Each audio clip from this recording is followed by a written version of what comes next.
Go stand at your stove for a second. Not to cook anything. Just lift one of those grates off the top and turn it over. Look at the underside. That black, greasy crust that's built up on there, you've stopped seeing it. I know you have, because I'd stopped seeing mine. It goes on so slow, one splattered supper at a time, that one day you've got a stove that looks 10 years older than it is, and you don't even remember it happening. And here's the part most folks never connect. If your burner flame has gone weak and yellow-orange instead of strong and blue, that grime is a big part of why. You're not just looking at an ugly stove. You're looking at a stove that isn't working right. Now, the store answer to this is a can of heavy-duty degreaser for $7, $8. Fumes that run you out of the kitchen. Gloves. Open a window. Keep the kids away. And it half works. I'm going to give you something better, and I'll give it to you right now so you can write it down. 2 tablespoons of salt. 1 heaping tablespoon of baking soda. Hot water. A smear of toothpaste on the worst spots. 2 tablespoons of dish soap in the water, and 30 minutes of doing nothing at all. That's the whole thing. Every one of those is in your house right this minute. And at the end, I've got a bonus trick with a few drops of lemon juice that I promise will make you a little bit sick in the best way when you see what comes off metal you thought was clean. Now, where this came from, because I didn't invent it, years back, a woman named Kaiko lived 2 houses down from us. Her mother taught her to keep a kitchen back in Japan, and over there she told me this: a lot of home cooks don't reach for a special spray for every job. They keep the stove clean with what's already in the cupboard, and they do it regular, and they do it right. I watched her do her grates in a plastic tub on the back step one afternoon, and I went home and did mine the same way that week. That was a long time ago. I've cleaned every stove I've owned this way since, and I've done it for 2 of my daughters when they moved into rentals with stoves that looked like crime scenes. So I'm not reporting to you what somebody does across the ocean. I'm telling you what I do in my kitchen and exactly how I do it. Here's the setup. You need a container big enough to lay your grates flat and cover them with water. A dish tub works. A roasting pan works. In a pinch, plug the sink and use the sink. That's what I do half the time. Pull the grates off the stove, and pull the burner caps too. Those are the little round metal lids that sit on top of each burner. They lift right off. Most people have never taken them off in their life. Take them off. Now the mix. Into your tub goes 2 tablespoons of plain salt. Cheapest salt in the house. This is not the time for the good stuff. Then 1 heaping tablespoon of baking soda. Then hot water hot as your tap will give you. And if your tap runs lukewarm, heat a kettle and add that. Give it a stir. Let me tell you what each thing is actually doing in there. Because when you know the why, you never need me again. And that's the goal. The baking soda is the worker. Grease is oil, and baking soda is the natural enemy of oil. It gets in there and breaks grease's grip on the metal, loosens it, turns it soft and soapy so it lets go instead of clinging. It's the same reason your grandmother kept a box of it by the stove and yours probably sits in the fridge doing nothing. The salt has 2 jobs.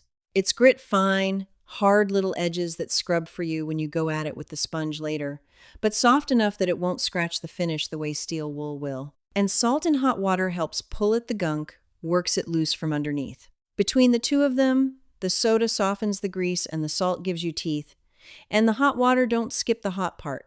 Grease that's cold is stubborn as a mule. Grease that's warm goes soft and starts to let go on its own. You've seen it in a frying pan 1,000 times. Same rule here. Before the grates go in, one more step, and this is the one that sounds silly until you see it work. Take plain white toothpaste, the cheap paste kind, not the clear gel, not the fancy whitening one with the stripes, and smear a little right onto the crustiest spots on the grates and onto the tops of those burner caps.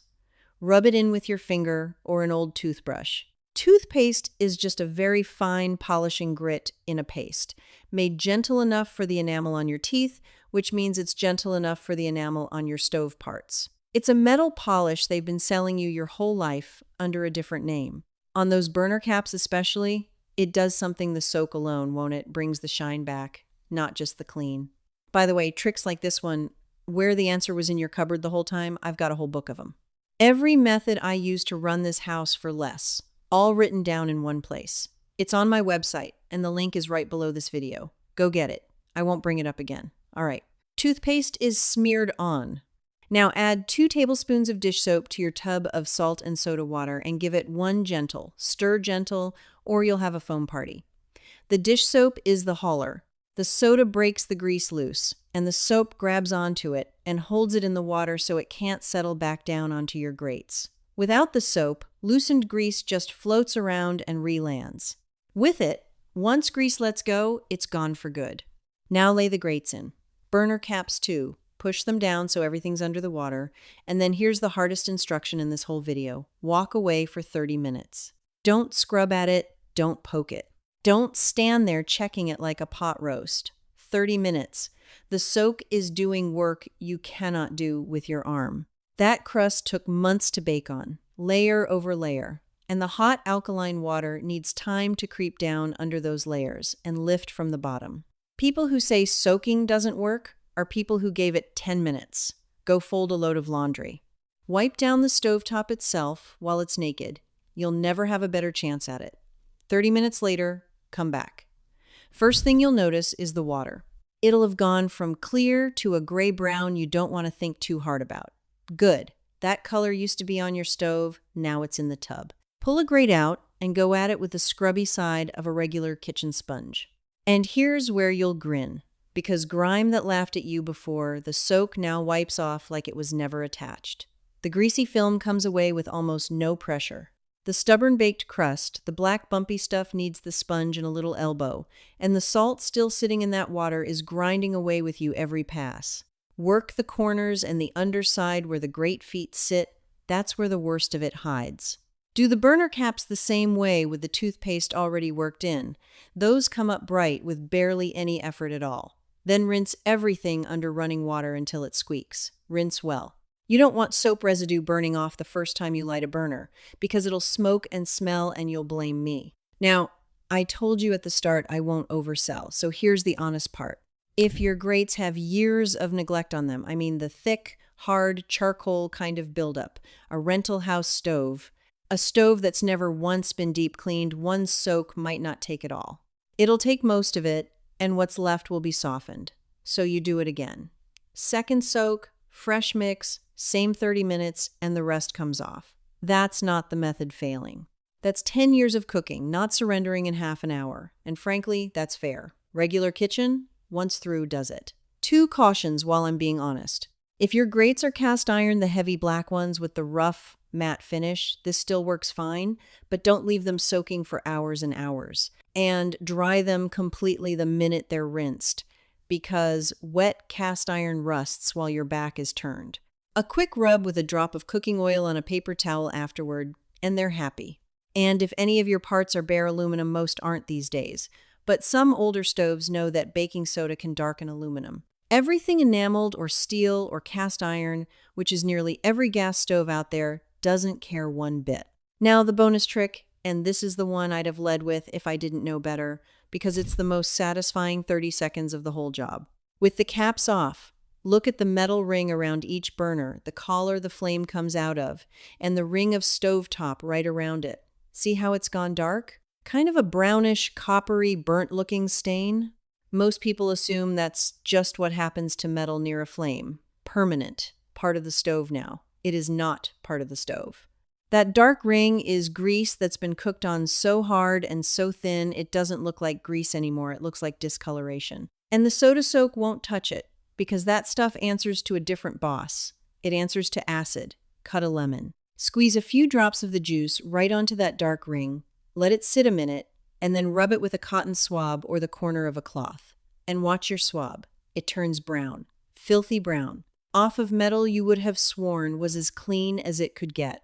That's the lemon's acid dissolving the baked-on film, eating through what the flame welded on, and every pass of the swab pulls up dirt you couldn't see and didn't know was there.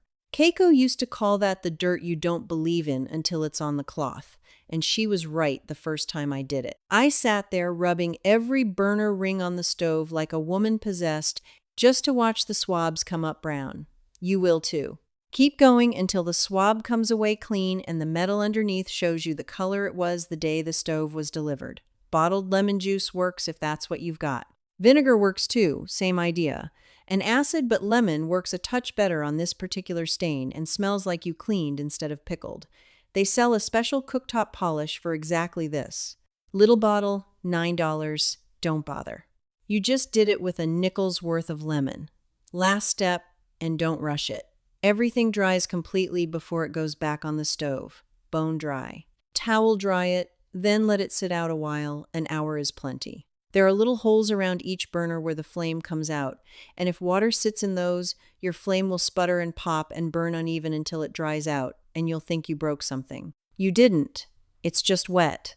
Let it dry. Set the caps back on straight. They have a position they like to sit in. You'll feel it click home grates on top. Then turn on a burner and look at what you get. A strong, even blue flame. Blue all the way around the ring.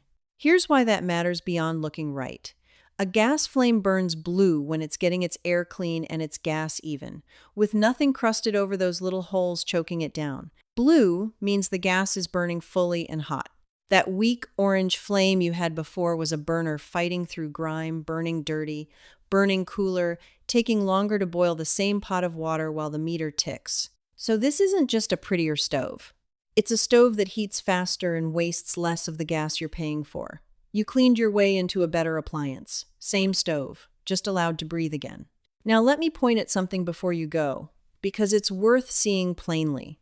Walk the cleaning aisle sometime and count what's aimed at this one job. Degreaser spray, $7. Cooktop cleaner, $9. Special burner scrub pads. Fume-heavy foam in a can with a skull's worth of warnings on the back. A whole shelf of answers to one greasy stove, and the honest answer is salt, baking soda, dish soap, toothpaste, and a lemon for change you'd find in the couch. Nobody's running a commercial for baking soda during your evening shows. There's no money in it.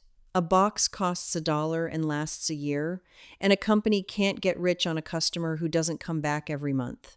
So the cheap answer doesn't get advertised, and after enough years of that, people honestly don't know it exists. It's not a plot. It's just that nobody profits from telling you, so nobody tells you. Well, I just did. So here's your first step, and it's small. This Saturday, or tonight if supper's done, pull one grate. Just one. One tub, one soak, 30 minutes. Once you see the difference between the grate you cleaned and the 3 you didn't, sitting side by side on the same stove, you'll do the rest without me nagging. That side by side is all the convincing anybody ever needs. And tell me something in the comments, because I read them, every one. What's the spot in your kitchen you've given up on? The thing you've decided is just permanent now, the oven glass, the hood filter, the sink stain? Tell me what it is, because there's a decent chance I've got a cheap answer for it, and your comments are half of where my videos come from. And if your mother or your grandmother had her own trick for stove grates, I want that too. I collect these. Next time, I'm taking on that greasy metal filter under your range hood, the one that's so coated you could fry an egg on it, because there's a way to get it spotless in one go with something you already have. And it's not degreaser.